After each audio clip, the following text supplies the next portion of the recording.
Good morning students. आज हम start करेंगे विद रिलायबिलिटी। तो देखिए रिलायबिलिटी होता क्या है। Reliability is the degree to which a test consistently measures whatever it measures. इसका मतलब क्या है कि अगर मैंने एक टेस्ट किया है, कोई डिवाइस है आपके पास, आपने उससे आज कुछ मेजर किया। सपोज़ कर ले आपके पास मेजरिंग टेप है, उससे आपने अपने घर की एक वॉल को मेजर किया और उसने आज उसका आंसर दिया है 32। तो आपने 3 दिन बाद फिर से उसी मेजरिंग टेप से फिर से मेजर किया उसी वॉल को, और उसी सेम कंडीशन में, यानी कि आप टेढ़े खड़े हैं या इधर खड़े हैं, जहाँ आप पहले किया था वैसे ही खड़े होके किया है। अगर उसने अब आंसर डिफरेंट दिया है तो इसका मतलब जो मेजरिंग टेप है वो रिलायबल नहीं है। रिलायबिलिटी का मतलब क्या है, जो उसने आंसर पहले दिया था वही आंसर उसी कंडीशन के अंदर, मतलब जैसे आप खड़े थे उस टाइम वैसे ही आज खड़े हैं और वैसे ही मेजर कर रहे हैं, तो सेम आंसर आना चाहिए। तो आप क्या कह देंगे, वो क्या है, रिलायबल है। कंसिस्टेंट आंसर आना चाहिए, जो आंसर 3 दिन पहले आया था सेम कंडीशन के अंदर वही आंसर अब आएगा। When a measurement process yields consistent score, when the phenomena being measured is not changing consistency of the measurement। इसका मतलब वही लिख दिया है कि कंसिस्टेंट आंसर होना चाहिए कब, जब हमने कोई कंडीशन चेंज नहीं की है। हम ये नहीं कह रहे कि कल आप लेफ्ट हैंड साइड से मेजर कर रहे थे तो आज राइट हैंड साइड से करें, नहीं, जैसे आप पहले मेजर कर रहे थे बिल्कुल वैसे ही आज मेजर करें, तो आपका सेम आंसर आना चाहिए।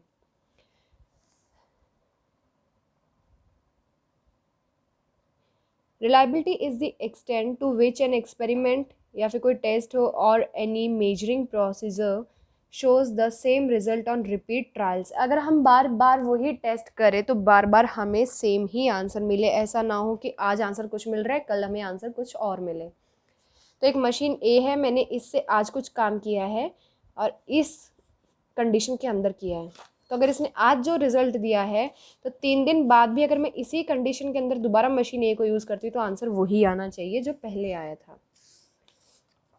तो देखिए नेक्स्ट आता है अब system reliability. System with components in series. तो एक सिस्टम बनाएंगे हम जिसमें जो भी उसके कंपोनेंट्स हैं वो किस में है, वो सीरीज में है। सीरीज का मतलब क्या होता है, एक के बाद एक लगा हुआ है। तो देखिए फिगर से आपको पता ही चल रहा है, ये फर्स्ट सिस्टम, वो sorry first component, second component up to so on nth component. तो इसमें दिया क्या है हमें, consider a system having a total of n components if the functional diagram suggests that the successful operation of the system depend on the proper operation or all the n components, then we say that the system configuration is a series or chain type। अब इसने यहाँ क्या कहा है कि सबसे पहले consider करो एक सिस्टम जिसके अंदर n कंपोनेंट्स हैं, हमने कर लिया कंसिडर। अब ये कह रहा है कि ये पूरा जो एक सिस्टम है, ये जो आपके इसमें फिगर दिख रही है, ये पूरा जो एक सिस्टम है इसको हम कब कहेंगे कि ये काम कर रहा है, जब सारे पार्ट काम करेंगे। जैसे आपको दिवाली पे जो आप लड़ी लगाते हैं घर पे, जो एलईडी की आप एक पूरी रो लगाते हैं, तो उसमें क्या होता है, एक बल्ब यहाँ पे है, फिर सेकंड बल्ब है, देन थर्ड है, तो एक वायर में जुड़े हुए हैं, ऐसे जुड़े। अगर इनमें से बीच में कोई एक भी खराब हो जाता है तो आगे की जो हमारी बंद हो जाती है ना ऐसे ही लाइट्स। तो इसलिए इसने क्या कहा है कि जब पूरी ये कब वर्क करेगी जो हमारे पास लाइटनिंग है, जब सारे अलग अलग जो कंपोनेंट्स है वो वर्क कर रहे होंगे। सबको वर्क करना ज़रूरी है, बीच में अगर एक भी खराब हो गया तो सारे खराब कहलाएंगे, मतलब पूरा सिस्टम नॉट वर्किंग में आ जाएगा।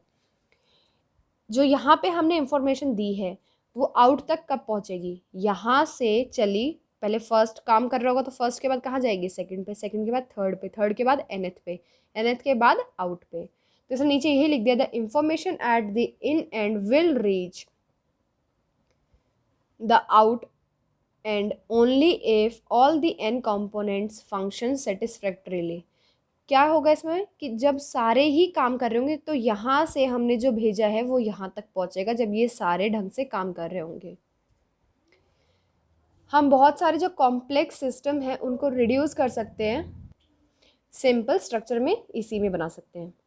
Late E I denote the event that the component I is good. इसका मतलब क्या है, E1 का मतलब है कि जो फर्स्ट कंपोनेंट है वो काम कर रहा है। E2 का मतलब है कि सेकेंड कंपोनेंट काम कर रहा है। EI का मतलब है कि ith कंपोनेंट काम कर रहा है। और EI बार, इसका क्या मतलब है, the event that the component I is bad. अगर मैं E1 बार लिखूँ इसका मतलब कंपोनेंट 1 खराब हो गया है, नहीं चल रहा है। E2 का बार का मतलब है कंपोनेंट 2 खराब हो गया है। E3 बार का मतलब है कंपोनेंट 3 खराब हो गया है, नहीं काम कर रहा है। The event representing system success is then the intersection of E1 E2 En up to so on। ये देखिए इसने क्या कहा है कि हम इस सिस्टम को कब कहेंगे काम कर रहे हैं, जब E1 हो E2 हो En हो, सबका इंटरसेक्शन हो। इंटरसेक्शन का मतलब क्या है, E1 काम कर रहा है, इंटरसेक्शन E2 भी काम कर रहा है, इंटरसेक्शन E3 भी काम कर रहा है, E4 भी काम कर रहा है, up to so on En तक सब गुड कंडीशन, मतलब सबके सब काम कर रहे हैं। The reliability of system is the probability that this event and is given by, कि इसकी प्रोबेबिलिटी देखेंगे हम। रिलायबिलिटी का मतलब क्या है कि इसकी प्रोबेबिलिटी देखना कि सारे काम कर रहे हैं, इसका क्या प्रोबेबिलिटी है। तो रिलायबिलिटी को हम कैपिटल R से डिनोट करते हैं और ये किसके इक्वल है, प्रोबेबिलिटी ऑफ E1। E1 का मतलब क्या है, जो फर्स्ट कंपोनेंट है वो ढंग से काम कर रहा है, इंटरसेक्शन E2 भी काम कर रहा है, up to so on intersection En भी काम कर रहा है। तो हमने इनकी प्रोबेबिलिटी क्या कर दी, कंडीशनल के फॉर्म में लिख दी है। तो देखिए कैसे होगा, प्रोबेबिलिटी पहले फर्स्ट की लिखेंगे E1, फिर प्रोबेबिलिटी E2 की लिखेंगे जब E1 काम कर रहा है, कंडीशनल हो गया ना। पहले तो हमने क्या कहा है कि E1 मतलब फर्स्ट कंपोनेंट काम कर रहा है, फिर हमने सेकंड में क्या कहा है, सेकंड कंपोनेंट भी काम कर रहा है, कब, जब फर्स्ट काम कर रहा है। फिर प्रोबेबिलिटी 3 की कब आएगी, 3 भी काम कर रहा है कब, जब फर्स्ट भी काम कर रहा है और सेकंड भी काम कर रहा है, ऐसे आ जाएगा। तो अप टू सो, देखिए आगे इसने मेंशन भी कर दिया है, probability E2 given that E1, इसका मतलब क्या है, probability that event E2 on the condition that E1 has occurred, कि E2 कब हुआ है, जब E1 अकर हो चुका है। E1 तो हो गया है तब E2 हो रहा है। However, we have assumed that the component are independent। E1 E2 दोनों, मतलब ये कैसे हमने किए हैं, लेट कि ये दोनों इंडिपेंडेंट हैं। E1 को E2 से मतलब नहीं है, E2 को E1 से मतलब नहीं है। देयरफॉर देखिए इसमें क्या होगा कि इंडिपेंडेंट है, तो इसका मतलब E2 को E1 से मतलब नहीं है, E3 को E1 E2 से मतलब नहीं है। तो हमने लिख दिया है कि ये जो थी इक्वेशन नंबर 1, ये क्या बन जाएगी, R is equals to probability of E1 into probability of E2 into probability of up to so on En, कि ये कंडीशनल हट जाएगी क्योंकि हमें पीछे वाले से मतलब ही नहीं है। E2 को यहाँ कोई मतलब नहीं है कि E1 अक्कर हुआ नहीं हुआ क्या हुआ, तो ये वाली जो थी ये क्या बन गई, प्रोबेबिलिटी ऑफ डायरेक्ट E2, कि हमें सिर्फ E2 चेक करना है, E1 हुआ या नहीं हुआ नहीं देखना है। दिस कैन बी, तो देखिए हम फेलियर वाली इवेंट को भी यूज़ करके निकाल सकते हैं। तो वो क्या आएगा, 1 minus probability of system failure. Reliability निकालनी है तो हम क्या करें, पहले फेलियर की निकाल लें प्रोबेबिलिटी। फेलियर वाली निकाल ली हमने, तो हमें निकालनी किसकी, सक्सेस की। तो failure plus probability of success, total probability एक सिस्टम की कितनी होती है, हमेशा 1 होती है। इसको इस साइड शिफ्ट कर दो, नहीं सॉरी इसको इस साइड शिफ्ट कर दो क्योंकि हमें सक्सेस की निकालनी है ना। इसको रखो इधर ही, प्रोबेबिलिटी ऑफ सक्सेस, तो 1 माइनस प्रोबेबिलिटी ऑफ फेलियर, और इसी को हम क्या कहते हैं, रिलायबिलिटी। तो ये क्या गया, R is equals to 1 minus probability of failure, तो वो उससे भी निकाल सकते हैं। अब देखिए प्रोबेबिलिटी ऑफ फेलियर कैसे निकालेंगे, the system fail if any of the component fail, any of the component. Intersection कब यूज़ करते हैं, जब हमें सब वर्किंग में चाहिए, कि फर्स्ट भी वर्किंग में है, सेकंड भी वर्किंग में है, थर्ड भी वर्किंग में, तब इंटरसेक्शन यूज़ किया था ना हमने, ये देखिए ऊपर।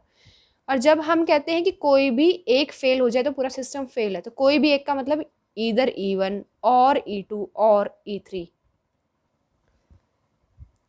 तो देखिए इसमें क्या आ गया, 1 माइनस इसका ये बन गया है probability of E1 bar union E2 bar up to so on union En bar. तो फ्रॉम इक्वेशन 2 एंड 3, तो मैंने आपको बताया था probability of success plus probability of failure क्या होता है, 1, तो ये वही बना है। इसके आगे अब हम कल डिस्कस करेंगे।